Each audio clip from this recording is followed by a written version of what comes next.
Hi friends, welcome to అవును vlogs. పిల్లలకి స్నాక్స్కి జామకాయ తెచ్చాను. దీని మీద నాకు ఒక ఫ్లవర్ డిజైన్ వేయాలనిపించింది. సో అందుకే ట్రై చేస్తున్నాను. వన్స్ మీకు కూడా ఈ వీడియోలో చూపిస్తున్నాను. చిన్న ఫ్లవర్ అండి.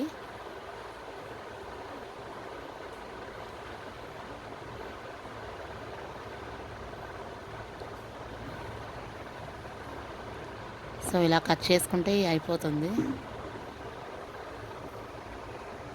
మీరు ఎప్పుడైనా ఇలా ట్రై చేస్తున్నారా? ట్రై చేస్తుంటే కామెంట్ చేయండి. చాలా సింపుల్గా చేశానండి. నాకైతే చాలా నచ్చింది ఇలా కట్ చేస్తుంటే.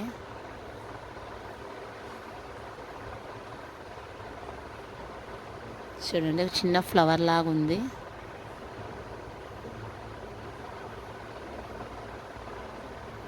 పిల్లలు కూడా చాలా అట్రాక్ట్ అవుతారు ఇలాంటివి చేస్తుంటే. సో వాళ్ళు తింటారని చిన్న చిన్న పాస్ట్ చేస్తున్నాను. నచ్చితే లైక్ అండ్ సబ్స్క్రైబ్ చేయండి, సపోర్ట్ చేయండి. Thank you.